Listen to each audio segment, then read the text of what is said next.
Hello दोस्तों, नमस्ते। तो कैसे हो आप? उम्मीद करता हूँ सभी अच्छे होंगे।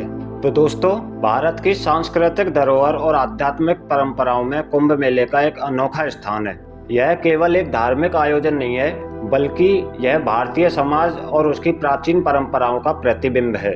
तो इस कहानी के माध्यम से हम कुंभ मेले के इतिहास, महत्व, ज्योतिषीय संबंध और उसकी भव्यता के हर पहलू को समझेंगे और यह भी जानेंगे कि कुंभ मेले का जुपिटर यानी बृहस्पति ग्रह से क्या संबंध है। तो नमस्कार दोस्तों, मैं हूं मोहन और आप देख रहे हैं आपका और मेरा चैनल MG फ्यूचर विजन। दोस्तों, सब्सक्राइब का बटन दबाने से ना तुम्हारी बिजली का बिल बढ़ेगा और ना ही तुम्हारी बैटरी खत्म होगी, पर हमारी खुशी जरूर डबल हो जाएगी। तो देर किस बात की, दबाओ वो लाल वाला बटन और बन जाओ हमारी फैमिली का एक प्यारा सा हिस्सा। दोस्तों, कुंभ मेले की उत्पत्ति समुद्र मंथन की पौराणिक कथाओं से जुड़ी हुई है। यह कथा हमें वेदों और पुराणों में मिलती है। कहते हैं कि देवताओं और असुरों ने अमृत प्राप्त करने के लिए समुद्र मंथन किया और समुद्र मंथन के दौरान 14 रत्न निकले, जिनमें अमृत कलश भी एक था।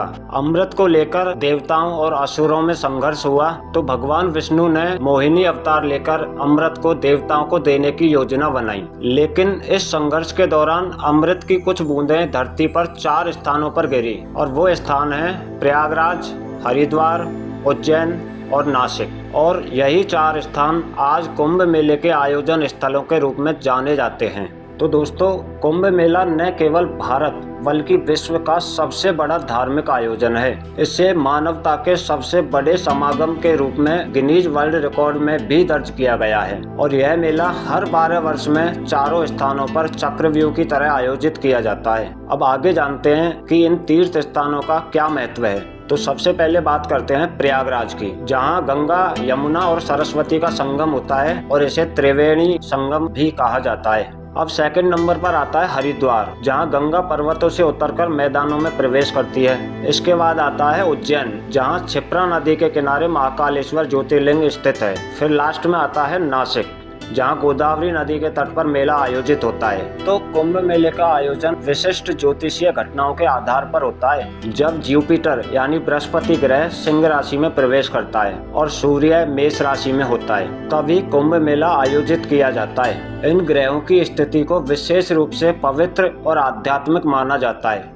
ऐसा माना जाता है कि इन दिनों में स्नान करने से मोक्ष की प्राप्ति होती है। और वहीं जुपिटर यानी बृहस्पति ग्रह, जो ज्ञान और धर्म का प्रतीक है, कुंभ मेले की स्थितियों को तय करने में मुख्य भूमिका निभाता है। और सूर्य और चंद्रमा की स्थिति भी इस आयोजन को पवित्र बनाती है। कुंभ का अर्थ होता है कलश और इसे ब्रह्मांडीय ऊर्जा का प्रतीक माना जाता है। दोस्तों, बृहस्पति ग्रह सूर्य का एक पूरा चक्कर लगभग 12 वर्षों में पूरा करता है और यही कारण है कि कुंभ मेले का आयोजन भी हर 12 वर्षों के अंतराल पर किया जाता है। जुपिटर के एक राशि से दूसरी राशि में प्रवेश करने को ज्योतिषीय दृष्टि से अत्यंत महत्वपूर्ण माना जाता है। जब बृहस्पति ग्रह और सूर्य की स्थिति विशेष रूप से अनुकूल होती है तो इसे ऊर्जा के आदान प्रदान और आत्मा की शुद्धि का श्रेष्ठ समय माना जाता है। वैसे दोस्तों, बृहस्पति ग्रह को अक्सर सौर मंडल का रक्षक भी कहा जाता है। इसका कारण यह है कि इसका विशाल गुरुत्वाकर्षण बल छोटे खगोलीय पिंडों जैसे एस्ट्रॉइड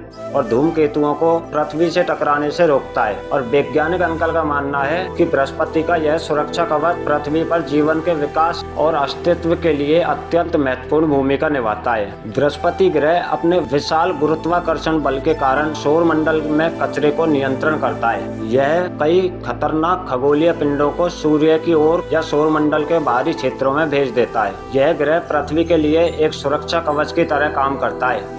दोस्तों, कुछ लोगों का मानना है कि जब बृहस्पति एक बार सूर्य का पूरा चक्कर लगाता है और विशेष ज्योतिषीय स्थितियां उत्पन्न होती हैं, तो यह पृथ्वी पर सकारात्मक ऊर्जा लाता है। इस दौरान कुंभ मेले का आयोजन करना आत्मा की शुद्धि और ऊर्जा को पुनः प्राप्त करने का प्रतीक माना जाता है। हालांकि यह कहना आवश्यक है कि इन धारणाओं का कोई ठोस वैज्ञानिक आधार नहीं है। यह पूरी तरह से धार्मिक और सांस्कृतिक विश्वासों पर आधारित है। दोस्तों, कुंभ मेले का आयोजन एक अद्वितीय अनुभव होता है। इसमें लाखों साधु संत, नागा साधु, आचार्य और श्रद्धालु भाग लेते हैं। यह मेला धर्म, संस्कृति और परंपराओं का संगम है। कुंभ मेले में साधु संतों का पवित्र नदियों में स्नान सबसे बड़ा आकर्षण होता है और आध्यात्मिक गुरुओं के प्रवचन और भजन कीर्तन मेले को जीवंत बनाते हैं। मेले में भारतीय कला, हस्तशिल्प और लोक संगीत का प्रदर्शन भी होता है। दोस्तों, कुंभ मेला मानवता को एकता, सहिष्णुता और शांति का संदेश देता है। यह आत्मा की शुद्धि और भगवान के प्रति समर्पण का प्रतीक है। लोग यहाँ आकर अपनी गलतियों का प्रायश्चित करते हैं और नए सिरे से जीवन की शुरुआत करते हैं। शास्त्रों के अनुसार कुंभ मेले में स्नान करने से पापों का नाश होता है और मोक्ष की प्राप्ति होती है। ऐसा माना जाता है कि इन दिनों में किए गए धार्मिक कार्यों का फल कई गुना अधिक मिलता है। कुंभ मेला न केवल एक धार्मिक आयोजन है, बल्कि यह एक विशाल प्रशासनिक और प्रबंधन कौशल का भी उदाहरण है। सरकार और स्थानीय प्रशासन मिलकर इसे सफल बनाने के लिए हर संभव प्रयास करते हैं, जैसे लाखों लोगों के लिए अस्थायी शहर का निर्माण, सुरक्षा, स्वास्थ्य और स्वच्छता का ध्यान और पवित्र नदियों की सफाई और पर्यावरण संरक्षण।